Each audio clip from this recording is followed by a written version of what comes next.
فأعوذ بالله من الشيطان الرجيم وما قدر الله حق قدره والأرض جميعا قبضته يوم القيامة والسماوات مطويات بيمينه سبحانه وتعالى عما يشركون۔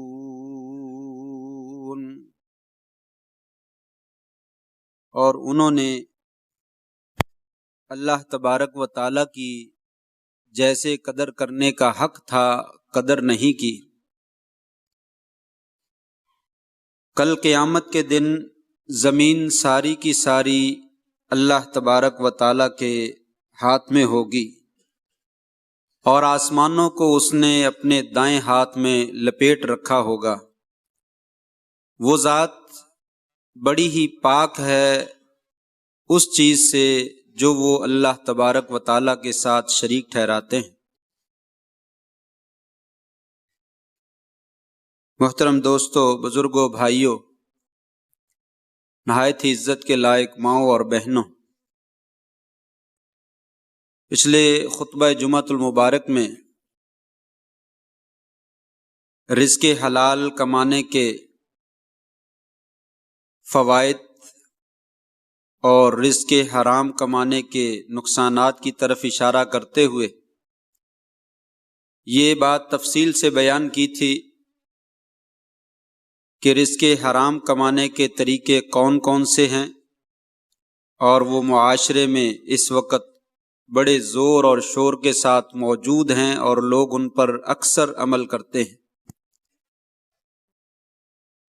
آج کے خطبہ جمعۃ المبارک میں اللہ کی توفیق سے اس بات کی وضاحت کرنے کی کوشش کروں گا کہ انسان آخر رزق حلال کو چھوڑ کر، جو کہ بہت ہی عمدہ رزق ہے، پاکیزہ رزق ہے اور بڑے ہی فوائد کا حامل ہے، اسے چھوڑ کر انسان رزق حرام جو کہ بہت ہی نقصان دہ ہے، بہت ہی زیادہ اس کے مفاسد ہیں، بہت ہی زیادہ اس کی خرابیاں ہیں، اسے حاصل کرنے کی کوشش کیوں کرتا ہے؟ اس کے اسباب کیا ہیں؟ تو آج کے خطبہ جمعۃ المبارک میں اس بات کے بارے میں روشنی ڈالی جائے گی کہ رزق حلال کی بجائے انسان رزق حرام کیوں کماتا ہے۔ سب سے پہلا سبب تو یہ ہے عدم الخوف والحیاء من اللہ سبحانہ و تعالی۔ انسان کو اللہ تبارک و تعالی کا جب خوف نہیں رہتا ہے اور اللہ سے انسان کو جب حیا نہیں آتا ہے تو اس وقت وہ حرام راستوں کا انتخاب کرتا ہے اور حلال راستے جو ہیں ان کو چھوڑ دیتا ہے۔ اگر انسان کے پاس اللہ کا خوف موجود ہو، اللہ تبارک و تعالیٰ کا ڈر موجود ہو، حیا موجود ہو، تو انسان کبھی بھی غلط راستے کا انتخاب نہیں کرتا بلکہ صراط مستقیم سیدھا راستہ جو ہے اس کا انتخاب کرتا ہے۔ نبی کریم صلی اللہ علیہ وآلہ وسلم ایک دفعہ آپ صحابہ میں موجود تھے، آپ نے فرمایا میرے صحابہ، تم اللہ تبارک و تعالیٰ سے جس طرح حیا کرنے کا حق ہے اس طرح حیا نہیں کرتے۔ صحابہ نے کہا یا رسول اللہ کیوں نہیں؟ ہم اللہ تبارک و تعالیٰ سے حیا کرتے ہیں اسی طرح جیسے کرنے کا حق ہے، والحمدللہ علی ذالک، اور اس معاملے میں اللہ کا شکر ہے کہ اللہ نے ہمیں توفیق دے رکھی ہے، ہم اللہ سے حیا کرتے ہیں۔ آپ صلی اللہ علیہ وسلم نے فرمایا ولیس ذالک، جو تمہارے ذہنوں میں حیا کا معنی اور مفہوم ہے وہ دراصل ایسا نہیں ہے۔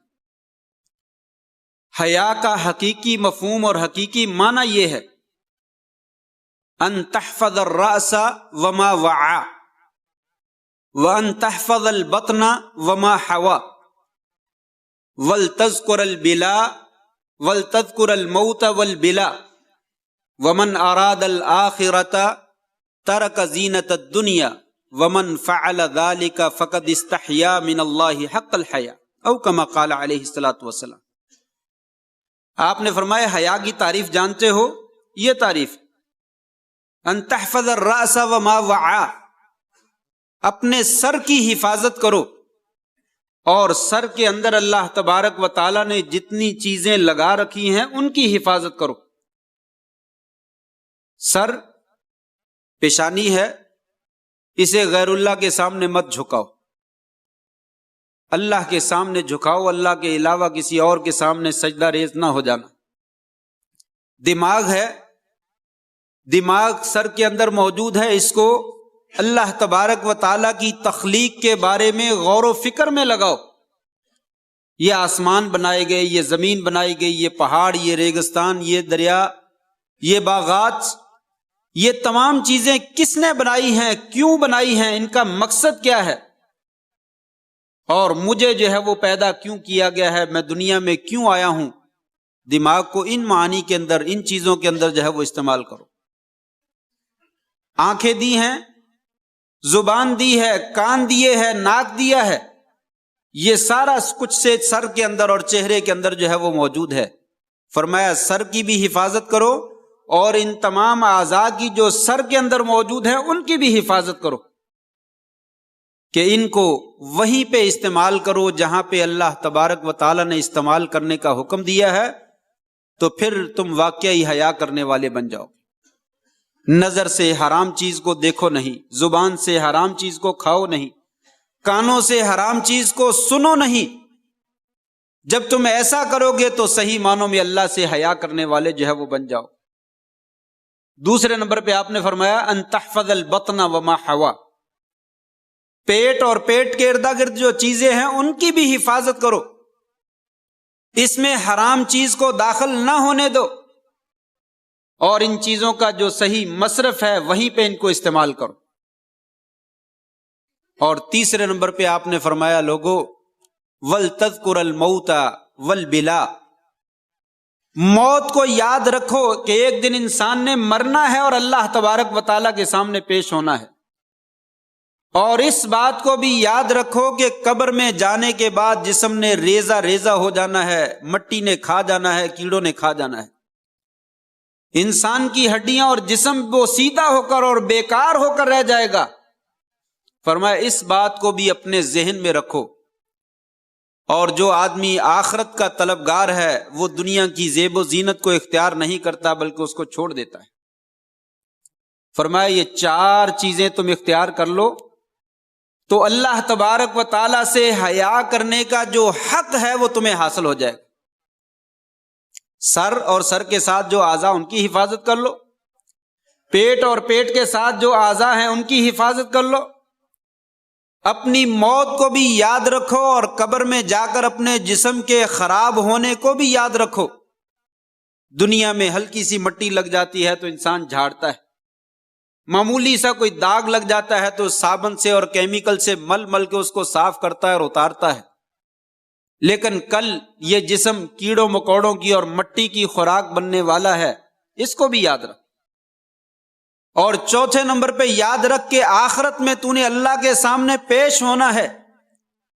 فرمایا جس وقت تم ان چیزوں کو یاد رکھو گے کبھی بھی تمہیں جو ہے وہ غلط کام کرنے کی جرت نہیں ہوگی۔ یہ اللہ تعالیٰ سے حیا کرنے کا حق ہے اور صحیح حیا کا جو ہے وہ معنی ہے۔ تو جب انسان کو اللہ سے حیا نہیں ہوتا ہے کہ میرا مالک ہے کون، اس کی قدرت کتنی ہے، وہ کیا کر سکتا ہے، اللہ تبارک و تعالیٰ نے جو میں نے آیت پڑھی تھی شروع میں اس میں یہی ذکر کیا ہے، وما قدر اللہ حق قدری والارض جميعا قبضته يوم القیامہ والسماوات مطویات بیمینہ۔ لوگو تم کیا سمجھتے ہو کہ ہم جو مرضی کر لیں کوئی پوچھنے والا نہیں ہے؟ تم نے دراصل اپنے مالک کو پہچانا نہیں ہے، اپنے خالق کی تم نے قدر نہیں کی ہے۔ ذرا تصور کرو وہ ذات کتنی پاور والی ہے اور کتنی قوت والی ہے، ساری کی ساری زمین اور ساتوں آسمان وہ لپیٹ کر جو ہے وہ اپنے دائیں ہاتھ میں پکڑ لے۔ آسمان کتنے بڑے ہیں؟ دنیا کی سائنس جو ہے اس کا اندازہ نہیں لگا سکتی. آسمان کتنے چوڑے ہیں، کتنے لمبے ہیں، دنیا کی معلومات جو ہے اس کا اندازہ نہیں لگا سکتی. لیکن اللہ تبارک و تعالیٰ اتنے سپر پاور ہیں کہ کل قیامت کے دن 7 آسمان اور 7 زمینیں لپیٹ کر جو ہے وہ اپنے ہاتھ میں جو ہے وہ پکڑ لیں. اس وقت کہیں گے انا الملک، لوگوں میں ہوں بادشاہ، لوگوں میں ہوں زبردست، جابر، جبار.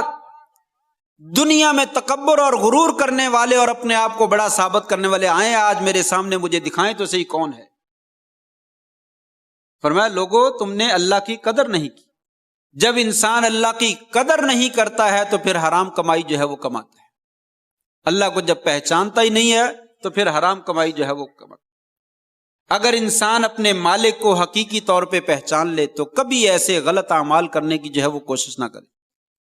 آپ صلی اللہ علیہ وسلم نے فرمایا تھا اذا لم تستحی فاصنع ما شئت، جب تمہارے اندر حیا باقی نہ رہے پھر جاؤ جو مرضی کرو، پھر اللہ تبارک و تعالیٰ خود ہی تمہارا محاسبہ جو ہے وہ کر لے گا. جب تک حیا موجود ہے انسان کبھی بھی غلط حرکت نہیں کرتا، غلط کام نہیں کرتا اور حرام کمائی جو ہے وہ نہیں کماتا. تو یہ پہلا سبب ہے کہ انسان حرام کمائی کیوں کرتا ہے.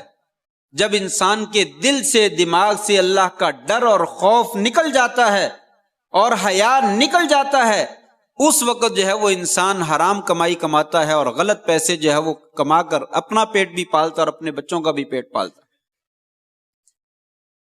نمبر 2، دوسرا سبب اور وہ بھی بنیادی اسباب میں سے ہے کہ انسان یہ چاہتا ہے کل کس نے دیکھا ہے، کل پتہ نہیں آنی ہے کہ نہیں آنی ہے، آج ہی، آج نہیں ابھی، میں ابھی راتوں رات جو ہے وہ امیر بننا چاہتا ہوں.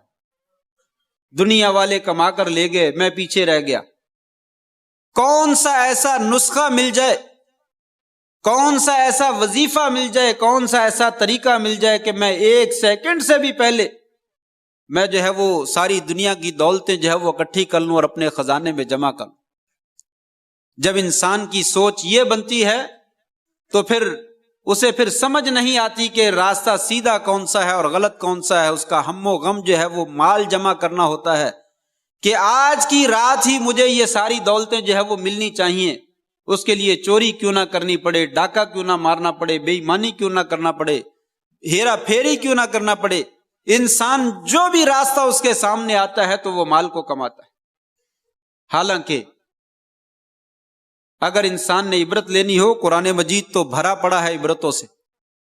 اس کی ایک ایک آیت جو ہے وہ انسان کو سبق دیتی ہے، ایک ایک کلمہ جو ہے اس کا سبق دیتا ہے. لیکن قرآن کوئی پڑھے تو صحیح، ترجمے کے ساتھ پڑھے تو صحیح، سمجھ کر جو ہے وہ پڑھے تو صحیح کہ اس کے اندر جو ہے وہ کیسے اللہ تعالیٰ نے عبرتیں دے رکھی. لیکن چلو چلتے پھرتے ہم دیکھتے ہیں سڑکوں کے اوپر سے گزرتی ہوئی گاڑیاں اور بسیں اور ٹرک اور ریڑیاں، بس اوقات ان کے پیچھے چھوٹے چھوٹے جملے جو ہے وہ لکھ رکھے ہوتے ہیں اور وہ اکثر جملے صحیح ہوتے ہیں اور بڑے زبردست معنی کے حامل ہوتے ہیں. اگر کسی آدمی کے پاس عقل موجود ہو، دماغ موجود ہو، قلب سلیم موجود ہو تو انسان وہیں سے سبق لینا چاہے تو وہاں سے بھی سبق لے سکتا ہے. وہاں پہ ایک جملہ لکھ رکھا ہوتا ہے جو ہماری اس بات سے بڑا گہرا تعلق رکھتا ہے کہ لوگوں یاد رکھو، وقت سے پہلے اور نصیب سے زیادہ کسی کو نہیں ملتا ہے. لوگوں وقت سے پہلے اور نصیب سے زیادہ کسی کو نہیں ملتا ہے.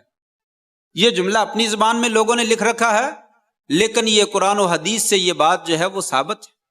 قرآن بھی اسی بات کا درس دیتا ہے، حدیث بھی ہمیں اسی بات کی درس دیتی ہے کہ لوگوں رزق جو ہے، باقی تمام چیزیں بھی، لیکن بالخصوص ہم رزق کی بات کر رہے ہیں. رزق جو ہے وہ جتنا ملنا ہے اتنا ہی ملنا ہے اور جس وقت ملنا ہے اسی وقت ملنا ہے. وہ وقت سے پہلے نہیں مل سکتا ہے اور نصیب سے زیادہ نہیں مل سکتا ہے.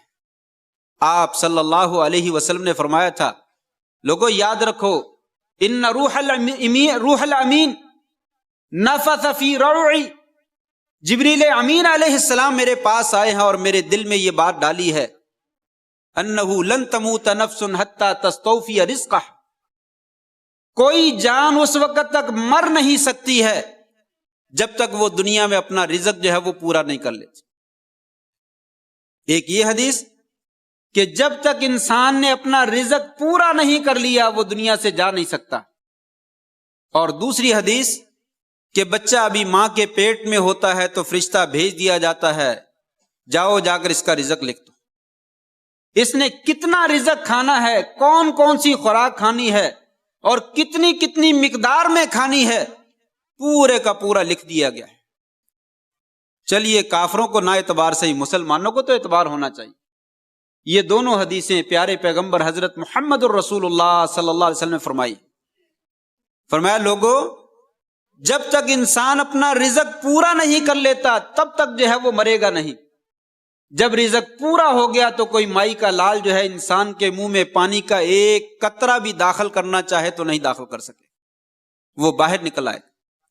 نحن اقرب الیہ من حبل الورید، ہم شہرک سے بھی زیادہ قریب ہیں اور وہاں پہ ہم موجود ہیں، پانی کو ہم اندر نہیں جانے دیں۔ تو جب یہ چیز موجود ہے تو پھر انسان جلدی چیز کو کیوں طلب کرتا ہے؟ انسان کی طبیعت ہے، فطرت میں ہے کہ جلد باز پیدا کیا گیا ہے، لیکن اللہ تبارک و تعالی نے جگہ جگہ تحمل، برداشت اور صبر کرنے کا حکم دیا ہے۔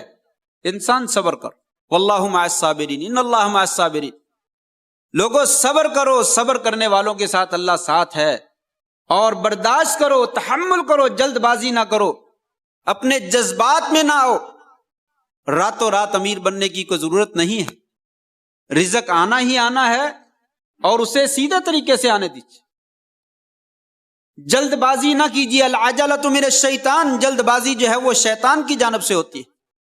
انسان غلط قدم اٹھاتا ہے، جب جلد بازی کرتا ہے تو انسان غلط راستے کا جو ہے وہ انتخاب کرتا ہے۔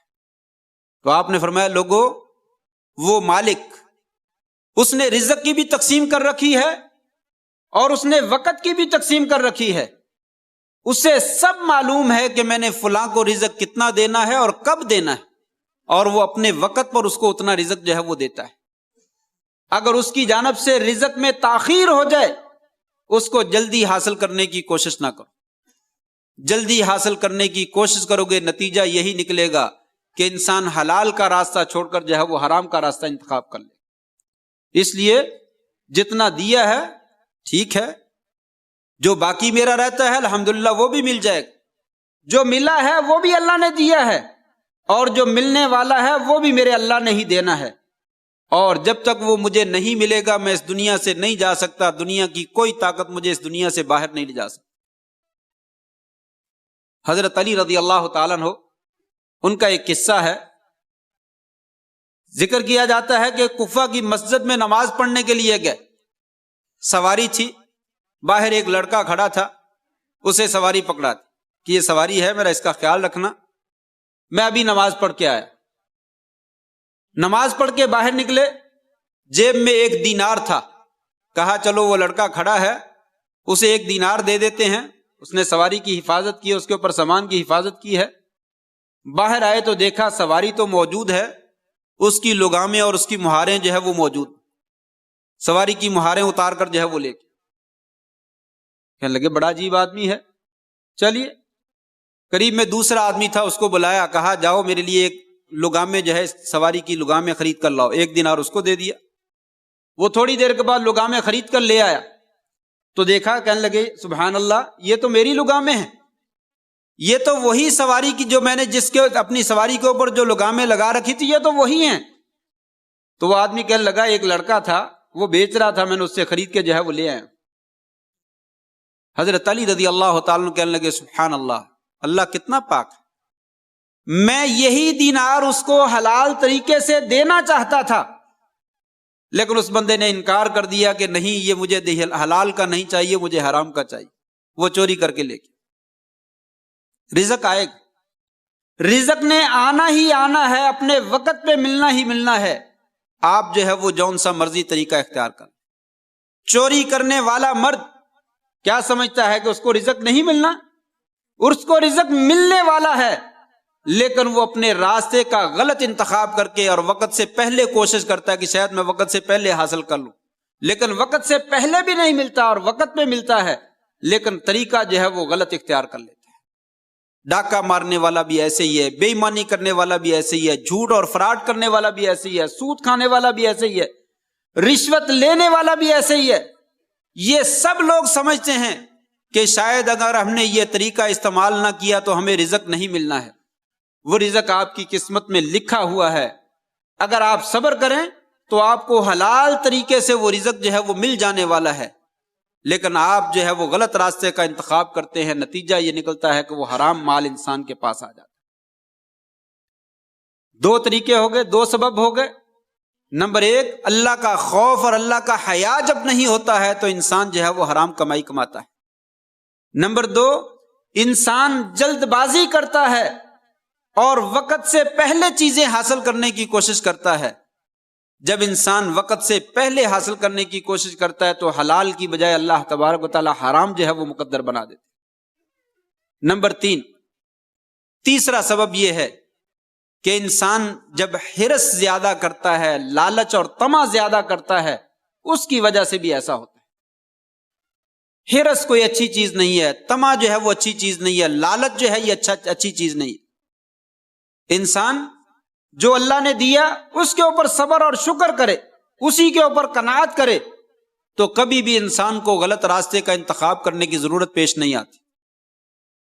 انسان جب اللہ کے دیے کے اوپر قناعت نہیں کرتا ہے اور زیادہ کا حرص کرتا ہے، لالچ کرتا ہے، اور یہ فطرتی چیز ہے، اللہ تبارک و تعالی نے فطرت میں رکھی ہے، لیکن انسان کو منع کیا ہے کہ آپ کی فطرت میں کچھ چیزیں ایسی ہیں جو غلط ہیں، ان کو آپ نے کنٹرول میں کرنا ہے، اور کچھ چیزیں صحیح ہیں ان کو اختیار کرنا ہے۔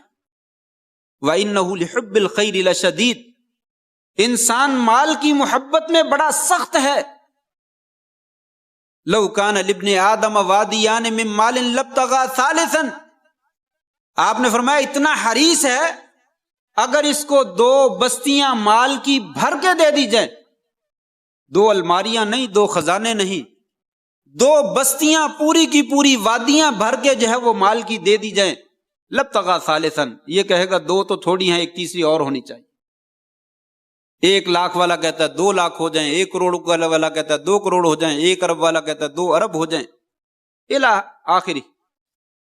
انسان کا حرص جو ہے وہ کبھی پورا نہیں ہوتا۔ وَلَا يَمْلَأُ جَوْفَ ابْنَ آدَمَ إِلَّا التُّرَابُ، آدم کے پیٹ کو جو ہے وہ سوائے مٹی کی اور کوئی چیز نہیں بھر سکتی۔ اس لیے حرص نہ کیجئے، اللہ کے دیے کے اوپر راضی ہو جائیے اور اسی کے اوپر قناعت کر لیجئے۔ یا اللہ جو تو نے دیا ہے یہ بہت زیادہ ہے، اللہ مجھے اسی کے اوپر صبر اور شکر اور قناعت کرنے کی توفیق دے دے۔ اللہ اسی میں برکت کر دیتے ہیں اور انسان کی ضرورتوں کو کافی ہو جاتا ہے۔ یا زیادہ سے زیادہ انسان یہ دعا مانگ لے، یا اللہ جو ضرورت پڑے اپنی جناب سے پوری کر دینا، مجھے لوگوں کا محتاج نہ بنانا، مجھے غلط کام کا محتاج نہ بنانا، رزق تو دینے والا ہے، یا اللہ جو ضرورت دیا ہے اس میں ہماری ضرورتیں پوری کر دے، اور اگر اس سے زیادہ کوئی ضرورت ہمیں بن جائے تو یا اللہ اپنی جناب سے جو ہے وہ پوری کر دے۔ وہ مالک جو ہے وہ ضرورتوں کو پوری کرنے والا ہے، اور کوئی انسان ایسا نہیں ہے کہ وہ دنیا سے گیا ہو اور وہ کہے کہ میری تمام حاجات پوری ہو گئی ہوں۔ یہ دنیا ایسی ہے کہ جہاں پہ ہر بندے کی ہر حاجت پوری نہیں ہوتی، کچھ پوری ہوتی ہیں اور کچھ رہ جاتی، لیکن یہ حرص اور لالچ جو ہے انسان کو غلط راستے کے اوپر جو ہے وہ لگاتا ہے۔ جب انسان حریص ہو جاتا ہے، لالچی ہو جاتا ہے، آنکھوں کے اوپر پٹی پڑ جاتی ہے، دماغ کے اندر عقل جو ہے وہ کام کرنا چھوڑ دیتی ہے، انسان پھر رشتے ناتوں کی پرواہ نہیں کرتا، اپنے اور بیگانے کے اندر تمیز جو ہے وہ ختم ہو جاتی ہے، اور حلال اور حرام میں تمیز ختم ہو جاتی ہے۔ اس کا یہی ہوتا ہے کہ حرص میرا پورا ہو جائے اور یہ چیز جو ہے وہ مجھے مل جائے، جس طرح بھی ملتی ہے مل جائے۔ جبکہ آپ نے فرمایا تھا قد افلح من اسلم ورزقہ اللہ کفافا وقنعہ اللہ بما عطاہ، او کما قال علیہ الصلوۃ والسلام، فرمایا وہ آدمی کامیاب ہے، وہ نجا پا گیا جو آدمی مسلمان ہے اور اللہ تبارک و تعالیٰ نے اس کی ضرورتوں کے مطابق اس کو رزق دے دیا ہے، جتنی ضرورت ہے اتنا دے دیا، پورا معاملہ صحیح چل رہا ہے، صبح ہوتی ہے تو صبح کا کھانا مل جاتا ہے، شام ہوتی تو شام کا مل جاتا ہے، سردی آتی ہے تو سردی کا لباس مل جاتا ہے، گرمی آتی ہے تو گرمی کا لباس مل جاتا ہے، جو اس کی ضرورتیں ہیں وہ پوری ہوتی چلی جا رہی ہیں، اتنا رزق اس کو دیا گیا ہے۔ وَقَنَّعَهُ اللَّهُ بِمَا آتَا، اور اللہ تعالیٰ نے اس کو توفیق دے دی ہے کہ جو اللہ نے دے دیا اسی کے اوپر وہ قناعت کرتا ہے، وہ کہتا مجھے کافی، مجھے کوئی زیادہ کا حرص نہیں۔ فرمایا یہ انسان کامیاب ہو، اس کی چاہے جائیدادیں نہ بھی ہوں، بینک بیلنس نہ بھی ہوں، دولتوں کے ڈھیر نہ بھی ہوں، فرمایا یہ تینوں چیزیں اس کے پاس موجود ہو تو وہ انسان کامیاب ہو۔ اور ایک دوسری حدیث میں آپ نے فرمایا تھا من کان آمنا فی سربہ معافا فی جسدہ وعندہ قوت یومہ کأنما حیزت لہ الدنیا بحذافیرہا او کما قال علیہ الصلوۃ والسلام۔ لوگوں، دنیا کی مال و دولت کی طرف اور دنیا کی رنگوں کی طرف اور زیب و زینت کی طرف یہ تمہاری آنکھوں کو اور ہماری آنکھوں کو جو ہے وہ خیرہ نہ کر دے۔ دنیا کی دولتوں کو دیکھ کر انسان کو عقل اپنی خراب نہیں کر لینی چاہیے۔ آپ صلی اللہ علیہ وسلم کا یہ فرمان سامنے رکھیں، کتنا خوبصورت فرمان ہے اور کتنی عمدہ بات آپ نے فرمائی ہے۔ فرمایا لوگوں، مال و دولت کے علاوہ بھی اللہ نے بڑی دولتیں دے رکھی ہیں، اور وہ دولتیں ایسی ہیں کہ ساری دنیا کی دولتیں خرچ کر کے وہ دولتیں حاصل نہیں کی جا سکتی۔ من اصبح آمنا فی سربہ، آپ فرماتے ہیں جو آدمی اپنے جی میں مطمئن ہے، امن میں ہے، اسے کوئی خوف نہیں ہے، اس کی جان محفوظ ہے، اس کی اولاد محفوظ ہے، اس کے بیوی بچے محفوظ ہیں، معافن فی جسدہ، جسم میں عافیت ہے، بیماری نہیں ہے، تندرستی ہے، جو لوگوں کے خوف سے بے امن ہے اسے امن ملا ہوا ہے، اور طبیعت جو ہے وہ صحت جو ہے وہ تندرستی کی ملی ہوئی ہے۔ وَعِندَهُ قُوتُ يَوْمِهِ، اس کے بعد صرف ایک دن کی غذا ہے، ایک دن کی۔ یہ تین چیزیں ذکر کی، امن میں ہے، صحت میں ہے، اور ایک دن کی غذا موجود ہے۔ آپ فرماتے ہیں کأنما حیزت لہ الدنیا بحذافیرہا، گویا کہ اللہ تعالیٰ نے ساری دنیا کے خزانے جمع کر کے اس آدمی کی جھولی میں ڈال دیے۔ لیکن ہمیں تو عام جو اقوال پیش کیے جاتے ہیں ان کے اوپر بڑا یقین آتا ہے، اعتماد ہوتا ہے، نبی کریم صلی اللہ علیہ وسلم کی بات پر تو اتنا یقین نہیں ہے۔ یہ بہت بڑی دولت ہے کہ انسان کو اللہ تعالیٰ امن دے دے، یہ بہت بڑی دولت ہے کہ انسان کو اللہ تعالیٰ صحت دے دے، اور ایک وقت کا کھانا جو وقت آ گیا ہے اس وقت کا کھانا موجود ہے۔ کل کس نے دیکھی؟ صبح آنی ہے نہیں آنی؟ کتنے ہی بندے ابھی بات کرتا ہے، تھوڑی دیر کے بعد جو ہے وہ رخصت ہو جاتا ہے، ابھی ہمارے ساتھ ملاقات کرتا ہے، تھوڑی دیر کے بعد رخصت ہو جاتا ہے۔ کس کی باری آ جانی ہے کسی کو کوئی پتہ نہیں۔ فرمایا جس کو یہ تین چیزیں مل گئی ہے گویا کہ ساری دنیا اللہ نے جمع کر کے اس کی جیب میں ڈال دی۔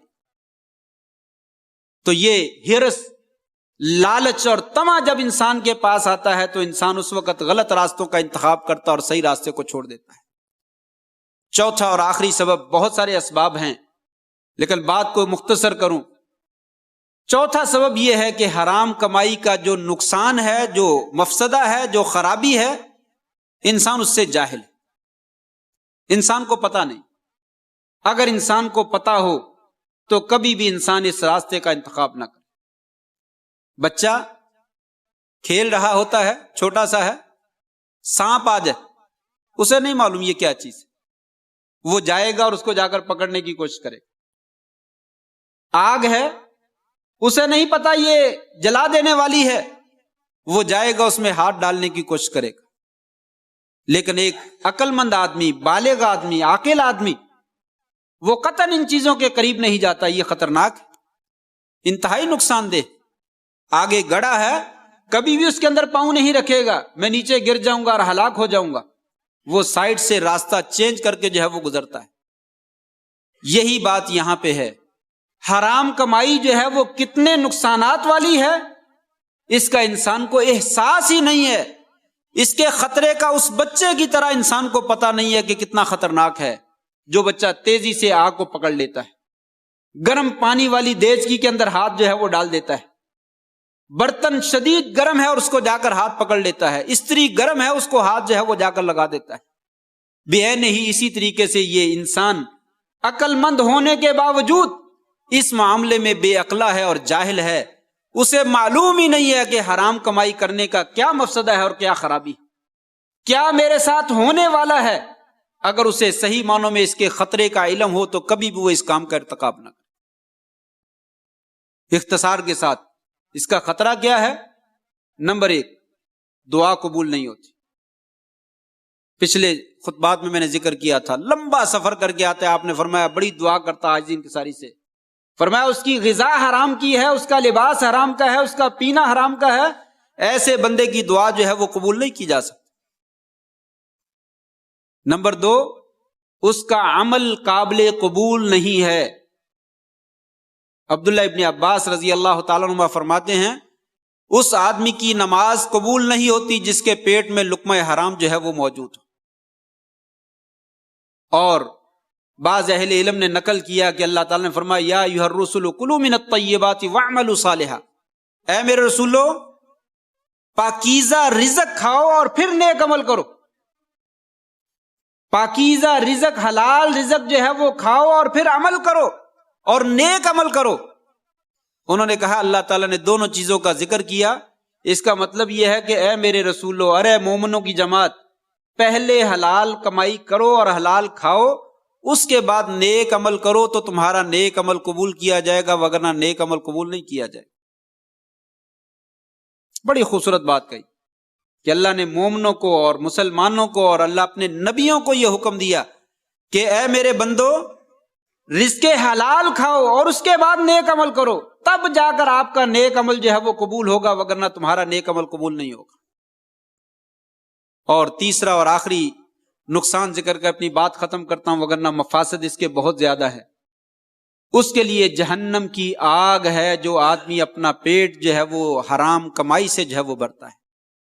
پچھلے خطبات میں بھی اشارہ کیا تھا، ان الذین یاکلون اموال الناس ظلما انما یاکلون فی بطونہم نارا، وہ لوگ جو ظلم کرتے ہوئے یتیموں کا مال کھاتے ہیں وہ اپنے پیٹوں میں جہنم کی آگ کو جو ہے وہ بھرتے ہیں۔ آپ نے فرمایا تھا وہ بندہ جو بڑا باتونی ہے اور تیز ترار ہے، مجھ سے آ کر اپنے حق میں فیصلہ کروا لیتا ہے، وہ یہ نہ سمجھے اس کے لیے مال حلال ہو گیا، فَإِنَّمَا قَطَعْتُ لَهُ قِطْعَةً مِّنَ النَّارِ، میں نے جہنم کا ٹکڑا اس کو کاٹ کر دے دیا ہے، وہ لے کر جانا چاہتا تو لے جائے۔ مَن نَبَتَ لَحْمُهُ مِن سُحْتٍ فَالنَّارُ أَوْلَىٰ بِهِ أَوْ كَمَا قَالَ عَلَيْهِ الصَّلَاةُ وَالسَّلَامُ، آپ نے فرمایا جسم کا جو گوشت کا ٹکڑا حرام کی کمائی پہ پلتا ہے، جہنم کی آگ کا جو ہے وہ مستحق بن جاتا ہے۔ تو یہ حرام کمائی بڑے دور کے مفاسد جو ہے وہ لے کر آتی ہے، وقت ہوتا تو میں تفصیل سے اور بھی بات کرتا، لیکن خلاصہ کلام انسان کی دعا قبول نہیں ہوتی، انسان کا نیک عمل جو ہے وہ قبول نہیں ہوتا ہے، انسان کو نیکی کی توفیق ملتی ہی نہیں ہے، اور انسان کے لیے جہنم کو ٹھکانہ جو ہے وہ بنا دیا جائے گا۔ اس لیے ہم اللہ سے دعا کرتے ہیں اور کوشش بھی ہمیں کرنی چاہیے، یا اللہ ہمیں رزق حلال کمانے کی توفیق نصیب فرما، اللہ ہمیں لقمہ حرام سے محفوظ فرما، اور لقمہ حلال کے جو فائدے ہیں اللہ ہمیں ان سے استفادہ کرنے کی توفیق نصیب فرما۔ وآخر دعوانا ان الحمد للہ رب العالمین۔